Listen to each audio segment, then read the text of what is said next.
खास मेहमान इस समय जुड़ रहे ने सतपाल जैन जी सीनियर वकील ने एडिशनल सॉलिसिटर जनरल ने देश दे बहुत बहुत स्वागत है सर न्यूज़ 18 पंजाब दे उत्ते सब तो पहला ਤੁਹਾਡਾ स्वागत है धन्यवाद सर मैं शुरुआत करदा सब तो पहला यही सवाल क्योंकि लोग पंजाब दे जानना चाहते हैं कि जे तालमेल कमेटी बनती है एक शख्स उसदे विच सरकार दा एक पार्टी दा जो पंजाब लेवल दा ते एक हाई कमान यानी कि दिल्ली लेवल दा एक उसदे विच आगू हुंदा है इस समय जो लग रहा है कि एक चरणजीत चन्नी नवजोत सिंह सिद्धू ते तीजे हरीश चौधरी होणगे तां पहला सवाल कि यह संविधान के मुताबिक है कि संविधानिक तौर के उत्ते इसनूं सही समझा जाए।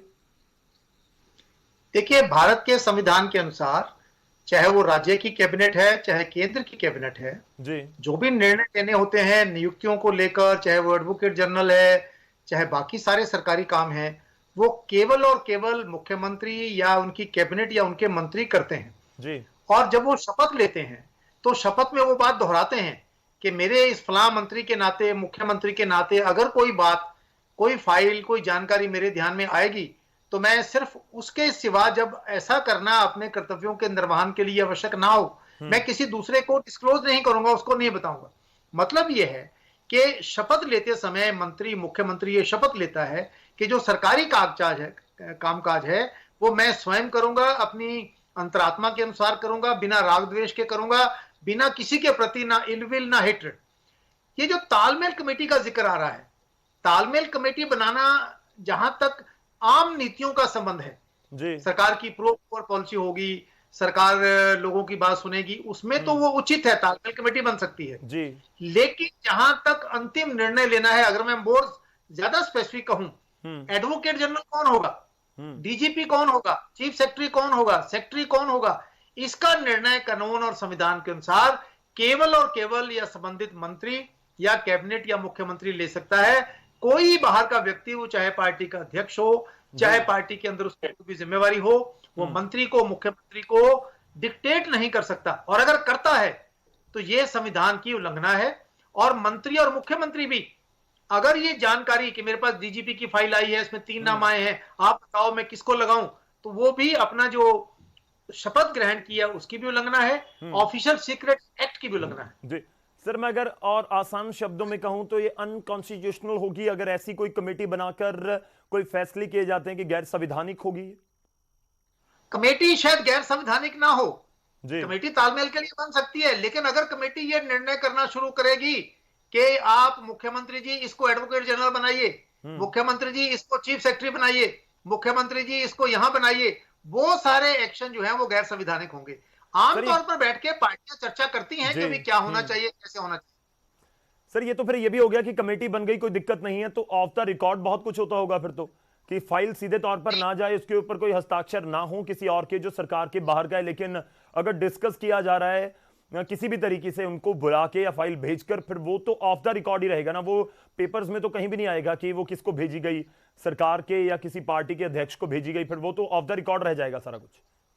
देखिए, संविधान के अनुसार जो भी सरकारी जानकारी मंत्री को या मुख्यमंत्री को आती है वो कोई भी ऑफ द रिकॉर्ड नहीं है, वो सारी ऑन रिकॉर्ड है। वो फाइल उनके पास इसलिए आई है क्योंकि उसके वो मंत्री हैं और मुख्यमंत्री हैं। वो फाइल प्रधान के पास पार्टी के क्यों नहीं जाती, वो पार्टी के महामंत्री के पास क्यों नहीं जाती? जो जो संबंधित फाइल मंत्री के पास आई है वो मंत्री उसकी जानकारी स्वयं अपने साथी मंत्री के किसी और को नहीं दे सकता। इसलिए अगर तालमेल कमेटी ये निर्णय करना शुरू करेगी, ये एडवोकेट जनरल लगाइए, ये चीफ सेक्रेटरी लगाइए, इसको ये लगाइए, डीसी लगाइए, वो लगाइए, तो वो गैर संवैधानिक होगा। आपको ध्यान होगा अभी कुछ दिन पहले हिमाचल हाईकोर्ट में किसी एक कर्मचारी की ट्रांसफर किसी विधायक के कहने पे हो गई थी। विधायक ने लिखा इसको ट्रांसफर कर दो, मंत्री ने ट्रांसफर कर दिया, हाईकोर्ट ने रद्द किया उसको ट्रांसफर को। हाईकोर्ट ने कहा यह संविधान के विरुद्ध है, आप अपनी मर्जी से विवेक के अनुसार निर्णय ले सकते हो, लेकिन किसी के कहने पर, चाहे वो पार्टी का अध्यक्ष हो, महामंत्री हो, विधायक हो, सांसद हो, अगर उसके आदेश अनुसार, उसके दबाव में आप निर्णय लेते हो तो वो गैर संवैधानिक है। और मैंने बताया अभी हिमाचल हाईकोर्ट ने एक ट्रांसफर इसी आधार पर रद्द की है क्योंकि उसकी सिफारिश विधायक ने लिखकर की थी। ठीक है सर, मैं एक और चीज जानना चाहता हूं क्योंकि बहुत सारे लोग ये भी कहेंगे कि नवजोत सिंह सिद्धू तो विधायक हैं, वो एक तरह से सरकार का पार्ट तो है ही। मैं डायरेक्टली ये सवाल पूछ रहा हूं कि अगर चन्नी सिद्धू आपस में कोई डिस्कशन कर रहे हैं, कैबिनेट का पार्ट नहीं है लेकिन विधायक तो हैं, तो फिर भी क्या क्वेश्चनेबल है? हाँ बिल्कुल, क्योंकि विधायक और मंत्री में अंतर क्या है? अगर विधायक को सब कुछ जानकारियां लेनी है तो फिर मंत्रिमंडल को शपथ ग्रहण का तो कोई मतलब ही नहीं रह जाता जी। फिर आप शपथ क्यों ग्रहण करते हो? फिर जी। तो सारे 117 के 117 विधायक हैं, कोई भी फाइल किसी के पास जाएगी, कोई भी ऑर्डर करेगा। मंत्री जब शपथ लेता है तो दो शपथ लेता है। पहली शपथ यह लेता है कि मैं भारत के कानून द्वारा स्थापित संविधान के प्रति निष्ठा रखूंगा, और दो बातें कहता है, मैं किसी के प्रति द्वेष या फेवरेटिज्म दोनों के बिना न्याय करूंगा। दूसरी शपथ लेता है कि मैं जो भी जानकारियां मेरे को राज्य के मंत्री के रूप में आएंगी, मैं किसी के साथ उसको शेयर नहीं करूंगा, वो विधायक के साथ भी नहीं कर सकता। अगर आपकी बात मान ली जाए फिर तो कैबिनेट की मीटिंग में एमएलए भी चला जाएगा, फिर तो कैबिनेट की मीटिंग में पार्टी का प्रधान भी जाएगा, फिर तो कल को आप डिस्ट्रिक्ट के प्रधान को भी बुला लोगे, फिर कल को आप किसी और को भी बुला लोगे। क्या कारण है कि मंत्रिमंडल की बैठक में सिर्फ मंत्री जाते हैं? बल्कि यहां तक है, अगर कैबिनेट की मीटिंग है तो सिर्फ कैबिनेट मिनिस्टर जाते हैं। अगर काउंसिल ऑफ मिनिस्टर्स की मीटिंग हो तब फिर minister of state, deputy minister तब जाते हैं। इतनी बड़ी जो डिवीजन ऑफ पावर है, एग्जीक्यूटिव, लेजिस्लेचर और जुडिशरी, इसका अक्षर से पालन करना आवश्यक है। इसलिए अब ये जो नई परंपरा शुरू होने लगी है कि कौन एजी होगा, इसका निर्णय पार्टी करेगी, पार्टी डिक्टेट करेगी सीएम को और कमेटी डिसाइड करेगी, ये संविधान के अनुसार नहीं है। ठीक है सर, आप तो एक चीज आपने क्लियर कर दी कि अगर इस तरह से कोई तालमेल कमेटी बनती है तो कोई दिक्कत नहीं। अगर तालमेल कमेटी के सभी सदस्यों को सरकार की तरफ से लिए जाने वाले डिसीजंस की फाइल्स दिखाई जाती है, उनकी राय ली जाती है, तो फिर उसमें आपत्ति संविधान के मुताबिक होगी। मैं अगले पॉइंट के ऊपर आऊं, क्योंकि एक नियुक्ति को लेकर बहुत सवाल उठ रहे हैं। जो एजी की नियुक्ति की गई, एडवोकेट जनरल की नियुक्ति की गई, एपीएस देओल लगाए गए, उनकी नियुक्ति को लेकर इस समय बहुत बवाल है। सिद्धू भी बहुत नाराज है उनकी नियुक्ति को लेकर। क्या कोई ऐसा शख्स, मैं सीधा एपीएस देओल को लेकर ही सवाल पूछ रहा हूं, वो सुमित सैनी को डिफेंड कर रहे थे, अभी तक उनका बचाव कर रहे थे अदालत में, अब एजी हो गए तो सरकार की तरफ से उनको सुमित सैनी के खिलाफ ही उतरना पड़ेगा। तो ये क्या संविधान के मुताबिक पॉसिबल है कि ऐसे एक वकील पहले जिसका बचाव कर रहा था अब उसके अगेंस्ट जाकर खड़ा हो जाए? देखिए, संविधान बनाना है, इसका निर्णय करना पूर्णतः मुख्यमंत्री कैबिनेट के हाथ में है। वो निर्णय करते हैं कि कौन एडवोकेट जनरल होगा।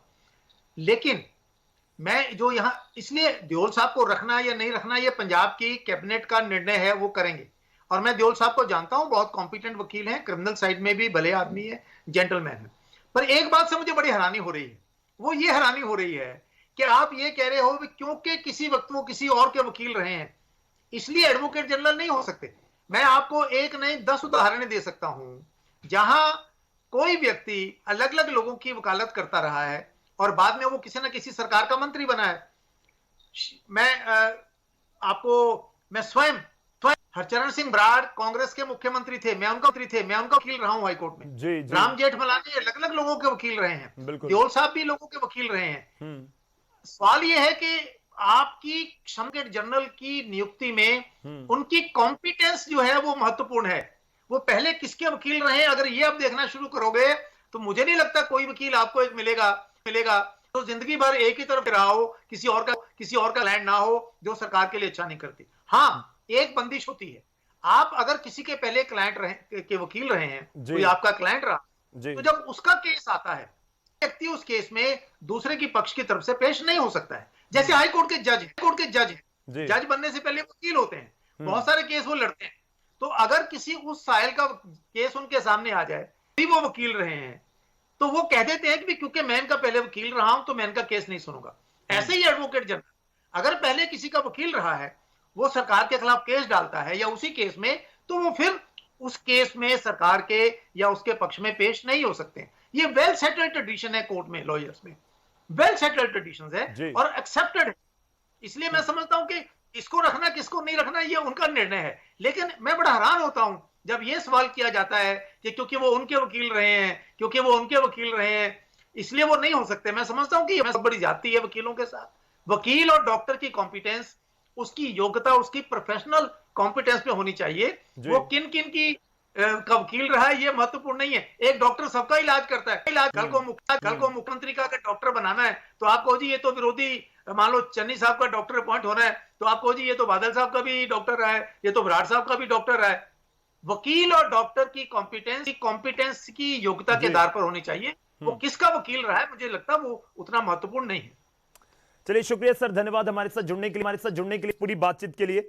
ਤਾਂ ਸਤਪਾਲ ਜੈਨ ਸਾਡੇ ਨਾਲ ਜੁੜੇ ਹੋਏ ਇਸ ਤੇ ਬਾਖੂਬੀ ਪੇਚੀਦਗੀਆਂ ਸਮਝ ਕਿ ਕਾਨੂੰਨ ਦੇ ਮੁਤਾਬਿਕ ਕਿਹੜੀਆਂ ਚੀਜ਼ਾਂ ਹੋਣੀਆਂ ਚਾਹੀਦੀਆਂ ਨੇ ਤੇ ਕਿਹੜੀਆਂ ਨਹੀਂ ਹੋਣੀਆਂ ਚਾਹੀਦੀਆਂ। ਦੋ ਚੀਜ਼ਾਂ ਦੇ ਉੱਤੇ ਅਸੀਂ ਉਹਨਾਂ ਦੇ ਨਾਲ ਗੱਲਬਾਤ ਕਰਨ ਦੀ ਕੋਸ਼ਿਸ਼ ਕੀਤੀ ਹੈ। ਪਹਿਲੀ ਕਿ ਤਾਲਮੇਲ ਕਮੇਟੀ ਦਾ ਮਤਲਬ ਕੀ, ਤਾਲਮੇਲ ਕਮੇਟੀ ਜੇ ਬਣਦੀ ਹੈ ਤਾਂ ਉਸ ਦੇ ਵਿੱਚ ਕੋਈ ਦਿੱਕਤ ਨਹੀਂ ਹੈ। ਸੰਵਿਧਾਨ ਦੇ ਮੁਤਾਬਿਕ ਇਹ ਜੈਨ ਸਾਹਿਬ ਕਹਿੰਦੇ ਨਜ਼ਰ ਆਏ ਨੇ ਕਿ ਤਾਲਮੇਲ ਕਮੇਟੀ ਬਣ ਸਕਦੀ ਹੈ ਸਰਕਾਰ ਤੇ ਪਾਰਟੀ ਦੇ ਵਿੱਚ ਕੋਆਰਡੀਨੇਸ਼ਨ ਦੇ ਲਈ। ਪਰ ਜੇਕਰ ਡਿਸੀਜਨ ਲੈਣ ਲੱਗੇ ਇਹ ਤਾਲਮੇਲ ਕਮੇਟੀ ਕੋਈ ਇੰਟਰਫੇਰੈਂਸ ਕਰਦੀ ਹੈ ਤਾਂ ਫਿਰ ਉਸ ਦੇ ਉੱਤੇ ਕਿੰਤੂ ਪਰੰਤੂ ਇਹ ਦਿੱਕਤ ਹੋ ਸਕਦੀ ਹੈ ਔਰ ਨਹੀਂ ਹੋ ਸਕਦਾ ਕਾਨੂੰਨ ਦੇ ਮੁਤਾਬਿਕ, ਸੰਵਿਧਾਨ ਮੁਤਾਬਿਕ। ਦੂਜਾ, ਏਜੀ ਦੀ ਨਿਯੁਕਤੀ ਨੂੰ ਲੈ ਕੇ ਬੇਸ਼ੱਕ ਇਸ ਸਮੇਂ ਵਿਵਾਦ ਹੋਵੇ, ਪਰ ਉਹ ਕਹਿ ਰਹੇ ਨੇ ਕਿ ਟੈਕਨੀਕੈਲਿਟੀਜ਼ ਨੂੰ ਲੈ ਕੇ ਕੋਈ ਦਿੱਕਤ ਨਹੀਂ ਹੈ ਤੇ ਇਹ ਮੁੱਖ ਮੰਤਰੀ ਦਾ ਅਧਿਕਾਰ ਹੈ ਕਿ ਕਿਸ ਨੂੰ ਏਜੀ ਲਗਾਉਣਾ ਹੈ ਤੇ ਕਿਸ ਨੂੰ ਨਹੀਂ। ਰੁਕ ਰਹੇ ਹਾਂ ਛੋਟੇ ਜਿਹੇ ਬ੍ਰੇਕ ਦੇ ਲਈ, ਵਾਪਸ ਆਵਾਂਗੇ ਕੁਝ ਹੋਰ ਖਬਰਾਂ ਨਾਲ।